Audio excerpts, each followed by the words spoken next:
What's up guys, and welcome to my GPC draft analysis video. So the GPC is a league which I forget the acronym for. I think it's Global Pokemon Confederation or something like that. It's a Pokemon league. It's on Pokemon Showdown, and I did do that speed art video last week that kind of showed my team logo, and then one of my buddies in there, or newly found buddy Jesse, shoutouts to him, he made me an actual logo, which was pretty cool.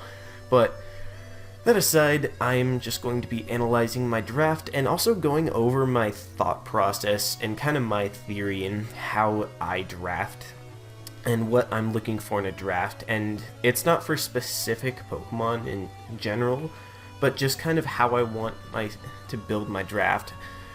So my kind of key points I want are, first, I want to get power and versatility early, because generally the most powerful and the most versatile mons are generally Pokemon with high value that are typically in OU and therefore will go early. So getting those early on is important because they're very easy to build around and they make your team better than rather than having Pokemon that are one-dimensional, or even Pokemon that are somewhat one-dimensional, having them do jobs that are extremely good and having just enough variety on their sets to where you can't expect exactly what's going to be coming from them, or you just can't switch into them in general.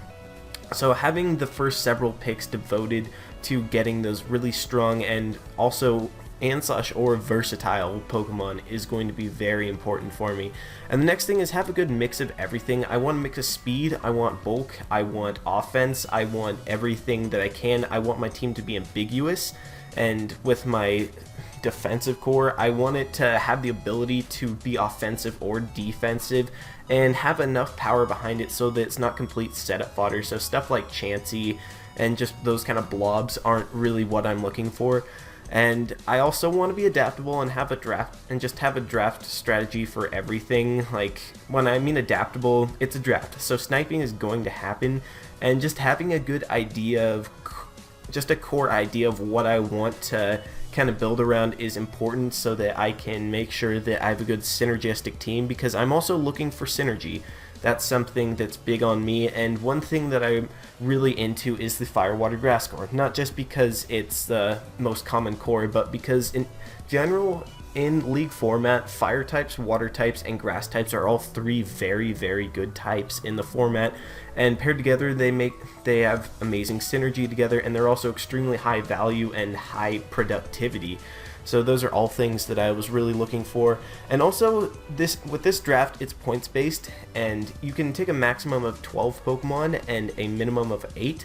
And the point system goes, you start with 100 points, and the tiers are priced as follows. OUA is 15, B is 13, BL is 12 points, UUA is 10 points, UUB is 8, RUA and B are 6 and 5, and NUA and NUB are 4 and 2, and anything left over like novelty little cut mons or something is just 1 point. So I didn't want to be stretched too thin, and I didn't want to have not enough versatility, so I was going for a good number around in the 9 to 11 range of Pokemon, because 8's not enough and 12 is too many, to the point where I'd be taking mons that aren't very good in my opinion, and I would not be benefiting all too much from bringing them to the game. So those were all things I wanted. I ended up with 10 Pokemon, which is perfect, and the 10 mons that I got, as you can see, are Azumarill, Mew, Thundurus Incarnate, Salamence, Arcanine, Amoonguss, Regirock, Seismitoad, Sneasel, and Mega Absol. So I'm going to be talking about each one, why I picked it, and my thought process behind that, and what I like about those mons in particular. So first up is Azumarill, and albeit I did not actually expect to be drafting Azumarill in the first round. My original plan was one of 3 Pokemon. I wanted Manaphy, I wanted Landorus, or I wanted Mega Gardevoir. But the thing was, I am drafting 10th out of 16 people, so I got sniped on all 3 of those. And then I had a list of things, and then the next on my list was Excadrill, but I was thinking, I've used Excadrill before, and I'd kind of like to try out some things that I haven't used for starters, so I went with Azumarill. And the reason I went with Azumarill is because it's extremely powerful. Its stats are 100 HP, 60 attack, which is boosted by huge power, mind you, 80 defense, 80 in both defenses, 60 special attack, and 50 speed. So it's pretty slow, but the thing is, it's very bulky. Base 80 defenses packed with 100 HP makes it pretty hard to one-shot, and that huge power ability makes it such a hard Pokemon to switch in. And with Fairy and Water typing, it has a fantastic typing, and also it has nice coverage options like Superpower, Knockoff, and even Iron Tail, and also one of the more interesting moves, which is Natural Gift.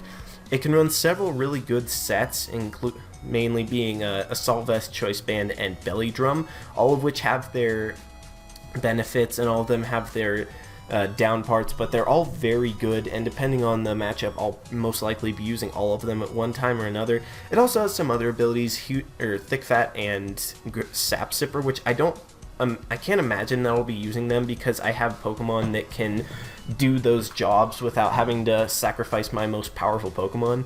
And it also has access to priority, which is really big. Priority is something that's very important in my mind in the league format, because having teams that are weakened down, especially with the way I play, which is more of it's a sword and shield tactic where I play defensive until I find a hole in their armor, so to say, and then I can just break through it. And having a bulky core that can break down a team slowly, and then having hard-hitting mons that have things like priority or just very fast Pokemon in general, is a really good way to jump them and take them down once their team is effectively weakened. So that's Azumarill, and I'm also just going to be sticking with my normal dorky anime nicknames. So Azumarill's nickname Shizuo, and I'm not going to explain them, figure them out on yourselves, you lazy assholes.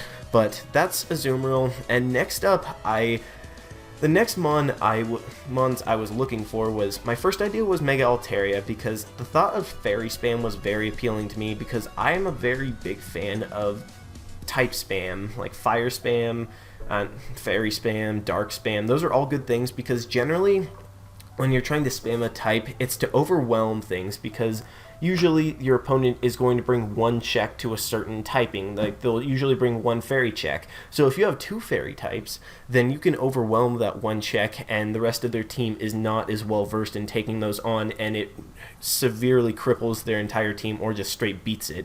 So I wanted Mega Altaria, and my backup options were Mega Scizor and Excadrill, because offensive steel types pair very well with an offensive fairy type, because they accent each other extremely well. But the thing is, all three of those Pokemon got taken away, and I panicked, and someone said, hey, Mew is still available. So I said, alright, I'm going to take Mew. So I took Mew. And meet Mew, aka Isaiah, and you guys know what Mew does. It is the most versatile Pokemon on the planet. It has base 100 in every single stat, making it such a balanced Pokemon. It's just the balance it has is incredible, paired up with just the sheer amount of moves it can learn. And it has the ability Synchronize, which is alright. It's not terrible, it's not bad, it's not great, but it's not terrible, so it's going to punish the opponent for statusing you. But the only draw to Mew is it's so versatile. It can be bulky, it can be offensive on either side, it can be defensive on either side, it can be fast, it can do anything you want it to.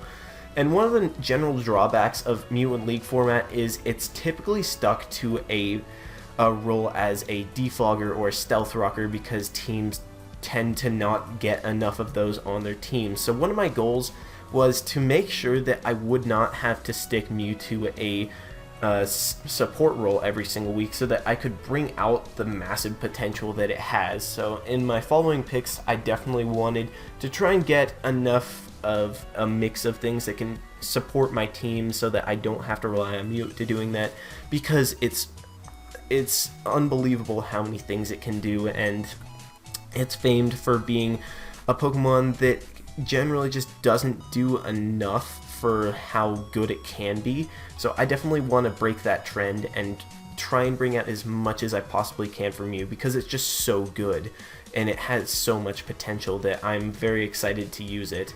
And next up, for my third round, I wasn't really sure what I wanted. I just decided that I was going to take a good Pokemon that was going to benefit Azumarill offensively, and I went with Thundurus Incarnate. Some of my other options were Zapdos, because it was it could have been a bulky defogger, and Kabalion was another thing that I considered down the line, but both of those got taken, and that was okay with me because I still got Thundurus Incarnate, which is a fantastic Pokemon. I've used this in my first season of the LBA, and I will admit I don't believe that I used it to the utmost of its ability, and I have learned from that, and I know how to, like to believe that I know how to use it better. So Thundurus Incarnate's stat distribution goes as such: 79 HP, 115 attack, 70 in both defenses, 125 special attack, and 111 speed.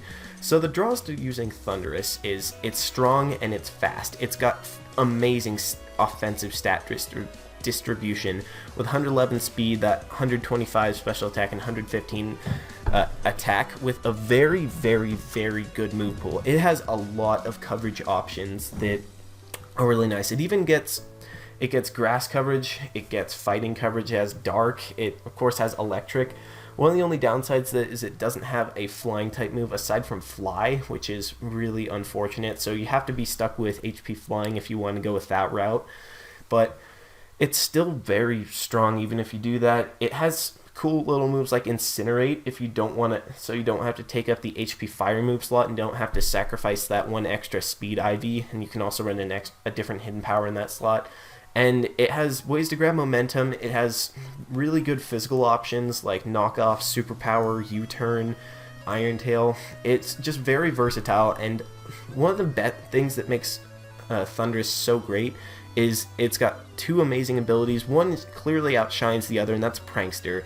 And the ability to use Prankster Thunder Wave is absolutely incredible. It can stop sweeps, and it also just really helps out my team, Azumarill in particular, because one thing about Azumarill is it's slow, but it hits very hard. So having things Thunder Wave so that it can outspeed and then hit those things hard is extremely beneficial for that, because Azumarill doesn't really like taking all too many hits since it's quite easily overwhelmed, since it has a lack of recovery, and you're almost never going to be running a recovery item aside from Citrus Berry on a belly drumming set. So having that way to slow things down for Azumarill in particular, but for my entire team, is just very handy. And it has also Defiant, which is definitely its lesser used ability for good reason, because Prankster is so good.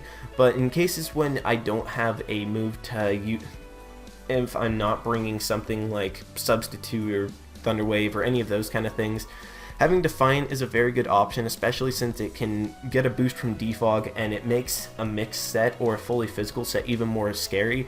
Also, it has options to set up. It gets Bulk Up, which I've used before, and it's actually pretty good. It gets Nasty Plot, which just boosts its stats really high. It gets Agility, so it can outrun everything and sweep, which are all very valid options. And it also has options to Stall Break and Taunt, which I find very valuable because fat walls are really annoying. So having that is another really nice way to beat walls, and just its sheer coverage and the power that it can pack is just amazing to be able to just do a lot to my opposing team. So now with these three out of the way, I was going to start branching out into the lower tier. So I got 3 OUA Pokemon, and I knew that I was going to have to start spending a little more carefully if I wanted to get a draft that I envisioned. So for my 4th pick, there was one Pokemon that I knew I wanted, and this is arguably the best mon in UU, and it's considered a BL pick, and that is Salamence, and I did get Salamence. So meet Meliodas the Salamence. And I don't know if I went over Thundurus, but Thundurus' nickname is Hay, but whatever. So Salamence is amazing. I absolutely adore this Pokemon. As a UU player, it has a lot of variety. It's got 95 HP, 135 attack, 80 defense, 110 special attack, 80 special defense, and 100 speed. So it has very, very good speed. 100 is always an alright benchmark. It's not amazing, but it's definitely fine. And its offensive stat distribution is off the charts, and even though its special attack is somewhat underwhelming, I mean 110 is still very good, it has 3 extremely powerful options of coverage in Draco Meteor, Hydro Pump, and Fire Blast, which all do a lot of damage and are very high octane moves. And it is such a versatile Pokemon with base 80 defenses and access to Intimidate. It can be serving as a wall. With if you're running a special set, you can run Intimidate and Roost and make it stay around for a while. It gets access to Defog, and Special Defogments is one Pokemon in UU that I'm a very big fan of. It's got another really good ability in Moxie, so if I slap on a Choice Scarf or if I'm running Dragon Dance, then I can just snowball right through teams. Scarf Moxie Ments is one Pokemon that is extremely hard to stop if you lack Ice Priority or if your team is just weakened at all, because once you get one boost, you can just keep on spamming that move. You're faster than everything and you're only getting stronger, and it just overwhelms teams. Salamence also has some really nice coverage option moves to let it hit the things it would normally wall a dragon. It gets Iron Tail and backed by a monstrous attack stat, and a fairy really isn't walling Salamence if you don't want it to, and it's just another amazing Pokemon. Another problem with this, like Thundurus, is it doesn't have reliable Flying Stab. And another problem that I'm looking at with my team is I'm weak to Stealth Rock, but I've got 2 Defoggers in Mew and Salamence now, which I think is acceptable, and down the line I'm going to take Mega Absol as a Magic Bouncer, so I'm fine with that as a hazard removing core. So my team's not perfect against hazards, but I have a lot of instant recovery on my team, and I have good enough Defoggers to get rid of hazards and just try and win longer games. So that's Salamence. It's such a good Pokemon, it's so balanced, and it's such a hard mon to check because it's so unpredictable in its sets. And that's why I really like it. So next thing I wanted to work on was that Fire, Water, Grass core that I was talking about. I already have a Azumarill, but I don't really love Azumarill as like a bulky water type to complete the core, so I'll branch into that later. But I knew in this next wheel pick, which is not exactly wheel since I have the 10th pick and then coming back I have the 7th pick, so it's kind of hard to build a core like that when you're very susceptible to being sniped. But I knew I wanted a fire type and a grass type, because I just had a feeling that this was the round that fire types and grass types were going to start to go. And there's very few fire types that are good and very few fire types that are left, because Infernape was already gone and Rotom Heat was already gone. So there's only 2 in my mind that were worth taking that didn't take up a mega slot, and those were Arcanine and Entei, both of which are very good, and I took heavy consideration into both of them. So the reasons behind taking Entei is it's so powerful. It is so powerful, and it has one of the best moves to spam in the game, being Sacred Fire. That's why you take Entei. But the problem with Entei is it's very one-dimensional. It's kind of slow compared to Arcanine's base 95 speed, since you have to run Adamant on Entei. It does have extreme speed though, which is another great merit, and has good coverage. It's not great, but it's good. And yeah, but the thing with Entei is you have a lot of power, but you lack versatility, and one of the things I'm aiming for is versatility. And if I'm trying to make a Fire, Water, Grass core, I'm thinking defensive Pokemon, or Pokemon that can be defensive. And Arcanine does that so much better, so I did go with Arcanine. So meet Toromaru, which is aka Arcanine, and its stat distribution is another one that's very balanced. 90 HP, 110 attack, 80 defenses, 100 special attack, and 95 speed. So the reason I took Arcanine, like I said, is its versatility, because it has access to 2 really good abilities in Intimidate and Flash Fire. With Intimidate, you can be very bulky. It has access to instant recovery in Morning Sun. It still gets extreme speed, which is another plus because it's one of the best priority moves in the entire game. And just like Salamence, to a lesser degree, it is very balanced in its stat distribution. 110 attack packed with some really good options to hit teams with. It gets Flare Blitz, Close Combat, Extreme Speed, Wild Charge, and even Outrage, I guess, which isn't typically a good option, but in a league where you're trying to hit specific things, Outrage could be useful.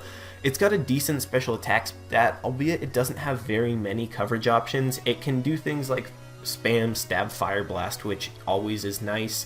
You can go for a hidden power. It has Snarl, which isn't powerful, but on a defensive set, Snarl could be very good to accent its Intimidate. It's a very good physically defensive Pokemon paired with Intimidate, since it has a pretty high HP stat and a pretty good defense stat.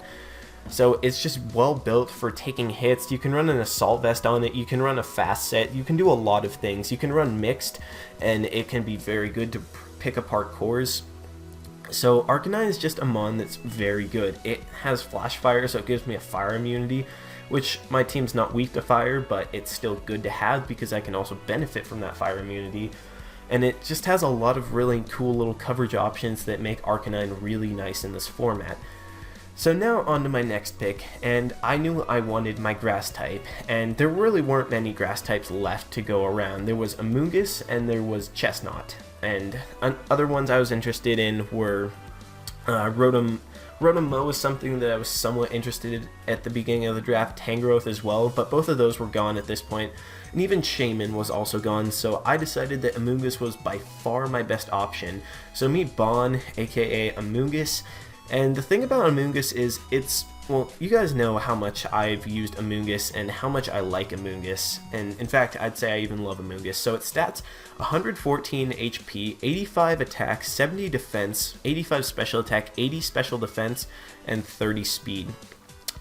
So just looking at the stats at face value, it may not seem very impressive, but the thing that makes it such a great wall is the fact that it has Regenerator, and with a very high HP stat of 114 paired with solid defenses of 70 and 80, it takes a lot of hits, and with the access to instant recovery and synthesis, which is lesser used but still there, as well as, more importantly, Regenerator, and even the fact that it can hold Black Sludge, which gives you a couple more health points than Leftovers would, Amoonguss is a very hard Pokemon to take down, and with its very balanced defensive distribution, you can run Mixed Bulk a lot of times and wall a significant part of the the opponent's team. It's good. It's hard to kill. It's strong enough with those base 85 attacks that it's not setup fodder, and one of its biggest assets aside from Regenerator is that it has access to Spore, which is humongous because Spore, putting things to sleep, is really helpful for momentum, especially for a team like mine that has a lot of things that can punch holes through teams, especially if they can set up. Then it's going to be a very large problem. And also Amoonguss does check some things that my team doesn't love. I don't have a Scald switch in, nothing wants to get burnt, and also my team is weak to Fairy, so having Arcanine plus Amoonguss to check any Fairy type in combination is something that I was very valuing, because I do face a Mega Gardevoir in my division, which will be very scary, I'd imagine. So Amoonguss is just good. It has pretty okay coverage options. It gets Stab, Giga Drain, and Sludge Bomb. It gets Clear Smog. It has enough attack to where you can use a hidden power so that it's not setup fodder. You have things like Stun Spore, which are all very nice because I do like paralyzing things, especially since my team is kind of slow. And also, it has some decent physical options. You can run Body Slam, you can run Foul Play so that just things don't get free switch-ins on you and they can't freely set up, even if they're something like an offensive steal like Scizor or, I don't know, Metagross, which wasn't taken, but you get or I don't know if it's taken yet, but Amoonguss, it doesn't have amazing coverage, but it has good enough, and it's just a very good wall that I'm very comfortable using, and it's just hard to take down. So that was that, and in the next wheel, I wanted two Pokemon that would be able to set up rocks to alleviate the pressure from Mew for that role, because I don't have any Stealth Rockers aside from Mew at this point, so I really wanted two Pokemon that could reliably get rocks up for me so that I wouldn't have to rely on Mew to do that. So the two things I was thinking about were I wanted to complete my defensive Fire Water Grass because I didn't want to include Azumarill in there to be taking too many hits, since I want to designate it for coming in and dropping bombs on my opponent and then leaving. So I wanted a water type. I wanted a bulky water type, and there were two in my mind, Swampert and Seismitoad, and I just wanted a good check to a lot of offensive Pokemon. And I also needed a good flying resist because my only one at that point is Thundurus, and I also wanted a normal resist because I don't have one. So I decided round 7 that I was going to go with Regirock, and Regirock, aka Gamagori, is a very valuable pick for me. It's only worth 4 points, which is something that has huge merits to me, and its stat distribution goes as such: 80 HP, 100 attack, 200 defense, 50 special attack, 100 special defense, and 50 speed. So its special attack and its speed are terrible, but We're not focusing on that, but we're focusing on 280, 200, 100 defensive stat distribution. That is insane. This thing can take a whole lot of hits. Pretty much nothing can OHKO it without a significant boost and a lot of power packing behind it as well. It has a lot of attack. 100 is very good with a very good offensive typing in rock, so you can use stab, rock slide, or stone edge. Rock slide's nice because this thing gets T-wave, and T-wave plus rock slide is a very annoying combination that's typically used in NU. And it sets up rocks, it has Thunder Wave, which are both things that I was looking for because I love Thunder Wave, and it's a very good skillless utility to use for my teams. And it does not die in any hit. And another thing is, like I've been saying, it's not a passive wall. It's got good enough offensive stats and coverage to where it's not set up fodder for everything, and it can in fact stop a lot of sweeps since it's just so bulky that it can just grab things, throw a Thunder Wave on them, and then do enough damage to where, with Rock Slide or something, to where they can be revenge killed. Like I said, it also gives me a normal and flying resist, which are two very spammable moves that are big threats to my team, and with Regirock there, I'm not afraid of either of those. And also, like I was saying, it's very low cost but high upside. Only 4 points for a Pokemon that cannot die in one hit to anything, sets up rocks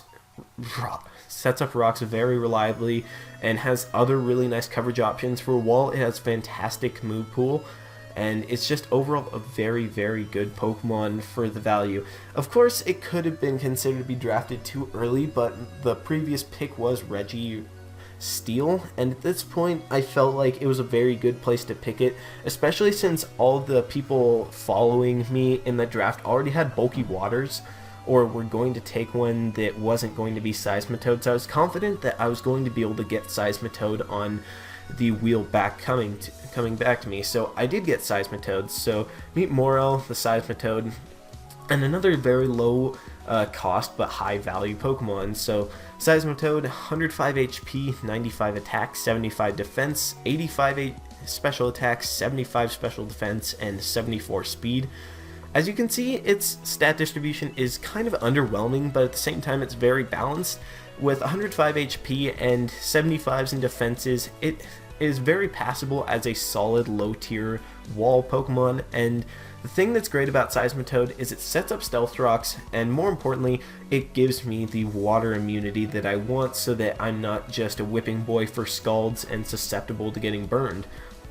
So having this is really, really nice. The balanced stats are something that I'm a fan of, so once again, a wall that is not setup fodder. We have a trend going here that I'm very happy with. It gets up the rocks and very reliably as well, so I completed my mission in getting 2 good Stealth Rockers, and it has very, very, very, very, very good defensive typing with Amoonguss, where its only weakness is grass. It chews grass hits, and Amoonguss's biggest weakness is fire. It eats fire for days.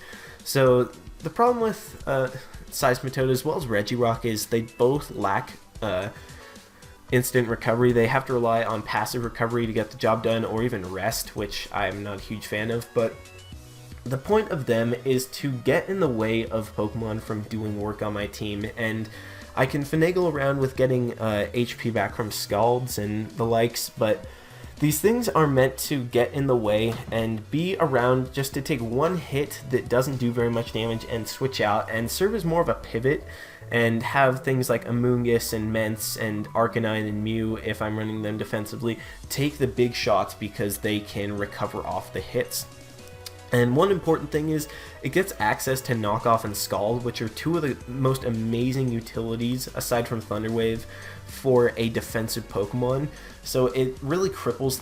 It has no downsides for going to either of those moves unless I'm facing up against a Dry Skin user or a Justified user. So there's no downside in using those 2 moves, and also has Stab Ground, which is something that's amazing because Stab Ground hurts a lot, and it also just has a bunch of little coverage options that make it so that it can hit teams hard.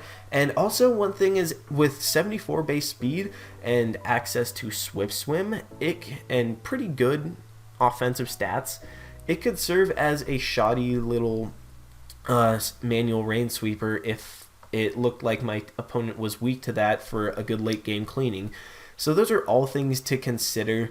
And I'm really happy with getting Seismitoad. It completes my Firewater Grass core of Arcanine, Amoonguss, and Toad. And one of the important things that I haven't mentioned yet is that it gives me a rock resist because my team is so weak to rocks. So I'm not afraid of Pokemon spamming Stone Edge against my team as long as I have Seismitoad because it can chew those hits well. And I'm kind of not afraid of rock types because I have a lot of things that offensively check them. And that, so yeah. It is a problem, in theory, but I'm not extremely afraid because I can pressure them. So now I'm going to go into my last wheel, and basically I knew that I wanted Mega Absol, and that was 12 points, and I had to pick an RUB or an NU Pokemon, which is only 4 or 5 points, because I had 17 points left for my last 2 picks, and I knew that Mega Absol was something that I had to have, or I really wanted to have at that point, because all the Megas that were that price that were good were not as good as Mega Absol. So I was looking into the NU and RUB tiers for things that could be interesting to me, and by far the most intriguing Pokemon was Sneasel. So I decided to go with Sneasel. So meet Sneasel, aka Hitsugaya, and its stats go as such: 55 HP, 95 attack, 55 defense, 35 special attack, 75 special defense, and 115 speed. So there's really only 2 good stats that you should be focusing on, and that's 95 attack and 115 speed. While 95 attack's not very good, it still has access to 2 of the best offensive types in the game in Ice and Dark, and it also has good enough coverage moves to where it can still hit rather hard. It can set up Sword Dance, it can run Life Orb, and one of the main reasons why I wanted Sneasel was for speed. 115 base speed is really nice, and it has outstanding stabs. It gets stab pursuit as well. It's got an alright attack stat with a Life Orb or a Choice Band. It can definitely do a lot of damage to more offensively based teams. Against really fat teams, it's not going to be getting anywhere since it's just too low of an attack stat, but against offensive teams, this can put a lot of pressure on because its stabs are so strong and it tends to outspeed a good part of the tier. So the problems with Sneasel, as you can tell, is it is unbelievably frail. It dies to anything, so it's a glass cannon for sure, but it's something that's very hard to pin down without taking a lot of damage first, because it's got that Stab Ice Shard, which is another priority move. So I've got 1, 2, 3, 4 priority users now, including me with Sucker Punch. So this thing can get the job done with I don't think I'll ever be slapping an Violite on it, because even with 75 base special defense, its 55 base HP does not help it at all. So I'm better off just running Sash or running Life Orb or running Plate or something like that to extend it. And it's not got a huge move pool, but it has enough. It's got Icicle Crash, Ice Shard, Knockoff, Pursuit. I'm pretty sure it gets Low Kick, and also gets some other moves like Iron Tail, which I don't know how that tail is supposed to hit things too hard, but it does. It's got Poison Jab. I think it's got Shadow Claw and things like that. Access to Sword Dance and Natural Gift is nice to cripple things that would normally switch into a Sneasel. If I'm at +2, that could be interesting. So that's kind of why I wanted Sneasel, and also because I could form a Dark Spam core with Mega Absol, which was my last pick. So I'll go into that after I talk about Mega Absol. So meet Mega Absol, aka Crollo, and its stat distribution: 65 HP, 150 attack, 60 defense, 115 special attack, 60 special defense, and 115 speed. So it's frail. Yes, it's very frail. It kind of does the same thing as Sneasel as being fast and frail, but the thing is, I'm okay with having 2 fast, frail Dark types on the same team, because my team covers all the Dark weaknesses extremely well. I have 2 very reliable Fairy Resists. I have several, I've got 4 really good Bug Resists. I have a lot of Fire Resists. I have Fighting Resists up the wazoo. I've got 5 of those. So I'm not afraid that these things share very similar typing and are both very frail, because they're 2 Pokemon that are very fast, and the allure to having Sneasel and Mega Absol is because they both have strong Dark Stab, and spamming Dark is one of the most effective moves in the game. Knockoff, as you know, is one of the best moves in the game. Stab Dark Pulse and Stab Knockoff are 2 of the most spammable moves in the game, because it's such a hard thing to resist. And the great thing about Mega Absol is it's a humongous offensive threat. With 150 attack and 115 special attack with 115 speed, it is a very hard Pokemon to pin down with opposing offensive mons. And the thing that makes it great is its move pool. It is enormous. It gets coverage for pretty much everything, really. It gets Stab Knockoff, Stab Sucker Punch, Stab Pursuit, which are all fantastic. It can set up Sword Dance, it can set up Calm Mind even. It gets Bolt Beam, it gets Fire Blast, it gets Mega Horn, Play Rough, Iron Tail, Superpower. It has so many good coverage options that it's hard to wall, and it even has good support for its switch-ins that can cripple them, like Thunder Wave and Will-O-Wisp. And another great thing about Absol is you can't status this thing. It has Magic Bounce, and paired with my 2 Defoggers, the psychology behind having a Magic Bouncer in the back of your party is something that will generally prevent people from throwing out status so willy-nilly, which is also good because Mega Absol's hard to switch into status, but if you do it right, it's going to really punish your opponent, and also shows that you have a very large appendage if you're switching it in on something setting up Stealth Rock, in my opinion. It gets some other cool options like Taunt, Break Stall, and it's amazing. It's got stuff like Baton Pass, and like I said, that Dark Spam core with Sneasel. I can't say that I'll be bringing Sneasel all the time since it's basically my last value pick, because I was planning on taking a Mega Absol last if I didn't get Mega Gardevoir Scizor from the beginning, so having those two as Dark Spammers is really nice, especially since Absol can beat a lot of things that check Dark Spam, because it gets things that kill fairies, and it can kill the other opposing Darks and things of the like. So that's that, and like I said, my team is bulky and synergetic enough to where I don't have to worry about having those common weaknesses, because like I said, 5 Fighting Resist. I'm not going to get broken by a fighting type if I prepare my team well for it. So that's that. That's my team. We have Azumarill, aka Shizuo, Isaiah the Mew, Hay the Thunderous, Meliodas the Salamence, Toromaru the Arcanine, Bon, Amoonguss, Gamagori the Regirock, Moral the Seismitoad, Hitsugaya the Sneasel, and Crollo the Mega Absol. So I am very, very excited for this season and for this team. It is very much a Merc kind of team, so you could say. It's got a very good spread of defense, it has a good spread of offense, it has a good spread of versatility and speed and power and all of that, which is things that I want to have and in my drafts, and I have the ability to do a whole lot of things with this. It's so versatile, and of course there are one-dimensional mons here and there, but in general this team can do a whole lot, and I'm very excited for what I can do with it. This should be a lot of fun this season, and to address the point that I said that I was going to take a break, that kind of still stands, because I'm going to be uploading these games most likely in post-com, because I like explaining my moves as it's or not as it's happening, but after the fact, because that's just my style. So I'm going to be uploading my GPC games and my LBA games once those happen, but I'm probably just going to take a break and not do my LP or not do Showdown for a while because I don't want to. But yeah, a little public service announcement after the fact. So that's the team, Shadow Valley Murkrows. I'm really excited for this, and my week 1 starts in a week. So I'm excited, and I'm ready. I want to do this, and I think this team should be a lot of fun to use, and hopefully I can have fun doing it and be successful. So hope you guys enjoyed this. Make sure to drop some comments about what you thought, and if you did enjoy this, make sure to drop a like, and I'll see you guys later. See ya.